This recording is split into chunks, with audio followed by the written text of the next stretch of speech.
I tried your diagnostic, sell it as a package, don't sell diagnostic time. And repair authorization, we call it, Jeremy. It has a name. Repair authorization. He doesn't want to give it a name. You tried it and it worked, right? Well, if you... Oh, you're writing it down, so... Did it work or not? No. What happened? Tell me what happened. It backfired miserably. So could we acknowledge that it might have been the way you presented it? It could long-term turn out to... Explain Wait. Did you just challenge my presentation skills? Yes, exactly how it happened and how you presented it. Play it. I'm not going to remember that, but I'll give you the story behind it. So... Female or male customer? Male customer comes in. How old? I'm going to say mid-50s. What's he do for a living? Contractor. Contractor, okay.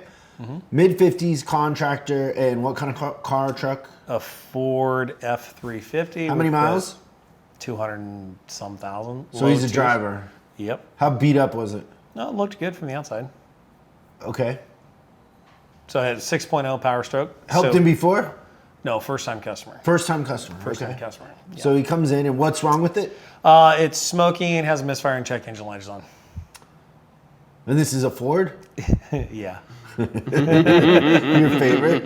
My favorite. Everybody, if you're new to the show, Jeremy O'Neill is a huge fan of Ford Motor Company. Yes, I am. I own a lot of their stock. I do not own any of their stock. So he comes in and says, hey, can you diagnose my misfire and why my truck's running so bad? And he used the word diagnose. I said, well, sir, here at Freedom Auto Repair, we do things a little bit differently. We're experts at what we do. Let me take a quick look at your truck, and I can probably tell you kind of in a nutshell what it's going to take to get the thing fixed. You are more interested in getting it fixed rather than diagnosed, right? And so he was with me at this point in time. Like, I'm leading him down the path, right? Setting the hook, bringing things along. So with my past experience with 6.0s, my friends out there will know that I've paid a very huge price. I had one 6.0 that cost our shop a ton of money. I will not give you the dollar amount. But that number cost it because we diagnosed it wrong or what? It was just a long, just messed up repair process, and I put the customer first, so we just paid a large bill on that. So long story short, I go back to the customer and say, well, you obviously have this issue, and this issue, and typically on these 6.0s, this is what you're looking at doing. At this point in time with your mileage, it's best to replace the entire engine. We'll go ahead and I'll give you a price for a complete running engine with new injectors, new turbo, this and that. You're looking about $26,000. How does that sound? I can't believe it. I can't believe it didn't work. $26,000 on a first meet, right? Like, we've never met the guy before. We have no established relationship. I'm really glad you guys can have fun at my expense. You Babe Ruth out, you're swinging for the fences. I like that part. So first of all, you're like the battered housewife. Like, so because you guys messed up one before, you're telling this guy he needs everything. Well, but no, if you what do you get for $26,000? A new truck? No. It's not a new truck. What is the because the body's going to be just as old. What is the truck worth? Probably 15. Yeah. So this scenario might not apply. What do you mean the scenario? I thought it applied across the board.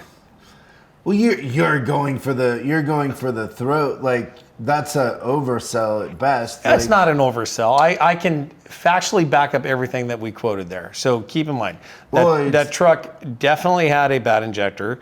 And then we also had excessive pressure going into the cooling system, so it had bad head gaskets. And then with the mileage that's on it at that point in time, you're looking at pretty much going in and changing everything out to make it reliable. So. I'm a certified interrogator, and I can read below the surface here. I can tell by different things that you're doing, which I won't point out, that what you wanted to say, what you meant to say, was, I don't want to work on your truck. Oh, okay. I could agree with that one. So let's not say the repair authorizations don't work. Let's say that you didn't want to tell the guy that you didn't want to work on his truck because it maybe is a little past what you wanted to endure. You knew that it was going to be a mess. You don't like Fords. Correct. So you're just saying that you have a history with Fords that is sour. You feel like if you replace an injector, that won't fix it in the end and he'll just come back. And so this really is something more psychological on your end. It's about you. Than Oh my the customer not okaying and signing for $26,000. Right. You know what that reminds me of? No. What do you do if you're attacked by a clan of clowns? What do you do if you're attacked by a clan of clowns? Do you want to guess, or are we just gonna? I have this visual of clowns out on the bridge out here walking. Yeah. Attacking. Happens every other day. What do you do if you're attacked by a clan of clowns? Go for the juggler. That's a good one. The juggler clown. I like that. Okay. Yeah. Also, like in the way you presented it, one thing I would say about repair authorization is you're presenting it like you already diagnosed it and you already know what's wrong with it. The way I would present it is, I'm giving myself this amount of money to work with.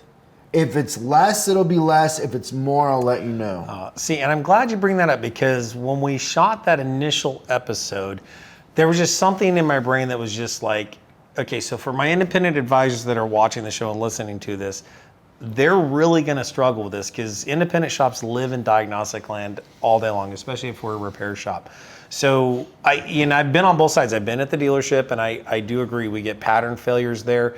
It's easier to take and put a dollar amount attached to a concern or a code, but in the independent world, there's so many different variables that come in with the age of the cars, past history, and all that. So I just want a little bit of clarification on that for the independent advisors out there with repair authorization. So thank you for clearing that up.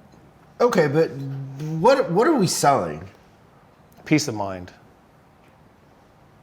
Okay, and so peace of mind comes with a well-maintained and operating vehicle. Yes. Okay, so we're the ones in the scenario that think labor time and parts price. Yeah, that's the technical side of the repair order. Yes. What are customers thinking? When am I in my car, and will it be fixed right? And how much is it? And how much is it? Yeah, and so we project our business model on the customer in just about everything we do. And hey, we need an hour to diagnose it, but we're not going to fix it, but we got to call you, but we don't have time to call you because we're so busy. Like, it's a disaster. Like, think, how far out are you booked in your shop? Like, you were saying earlier that you shut off you don't take appointments for a week every third week. Correct. You shut off appointments for a week. Yes. Okay, so customers are not in short supply. No. Okay, how much time during the day do you guys spend calling and updating? And how many, just in the time we've hung out together, how many people call you for an update, or you're calling them for an update? Well, I have a great proactive system with that. So realistically, a lot of time is spent communicating with customers. Yeah, it's part of the job. I mean, you have to communicate with your customers. Yes. But once again, they just want it fixed. Correct. And so if you gave yourself not 26,000, but you give yourself a little bit to work with, it would save the phone calls, the back and forth, and it also gives your technician more time. It will cut down on comebacks too, because how many times you put in an injector, then test drive it and it's something else, and the customer's like, oh no, I thought it was just the injector. Oh, I understand that.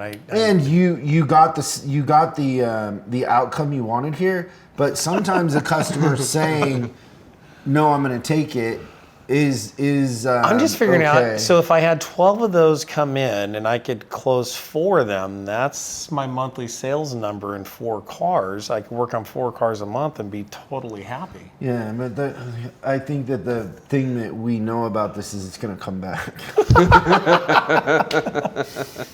Oh, goodness. Oh, my gosh. I think, too, with repair authorization, one thing that maybe we didn't talk about as much as we should is that the first thing on this is the trust part. Like, you have to have a relationship built, and you have to have that confidence, and the client has to have confidence in you that you're trustworthy of, that you'll take care of their $2,500 budget. Like, that goes first. Like, you have to connect with the customer on the deep level. It's not necessarily something I do right out of the gate on the first customer when I've never met them before. I want to do it with someone that we've got a dialogue established. So I think that establish first and then kind of play the Why did you even take the pre-authorization. appointment if you don't want to work on Fords? I do want to work on Fords. No, you clearly don't. No, I do. They're our second car line out of the top 5 that we work on. What's the top one? Chrysler. So Chevy is third? Chevy's third. Where's Dodge? Chrysler, that's all in Chrysler, number all 1. there? Yeah, so Chrysler, Dodge, Jeep, number 1, Ford, number 2, GM, number 3, Toyota, number 4, Honda, number 5, and bringing up the number 6 spot is Kia and Hyundai. Thank you so much for watching this clip of Service Drive Revolution. Now you can catch the full episode on YouTube, iTunes, or Spotify, or wherever you consume your podcasts. If you have any questions, go ahead and post them in the comments below. Make sure you subscribe and hit the bell icon so you're notified when we post new episodes. I'm Chris Collins, and you can find me on Facebook and Instagram at Chris Bulldog Collins. And I'll see you again on the next episode.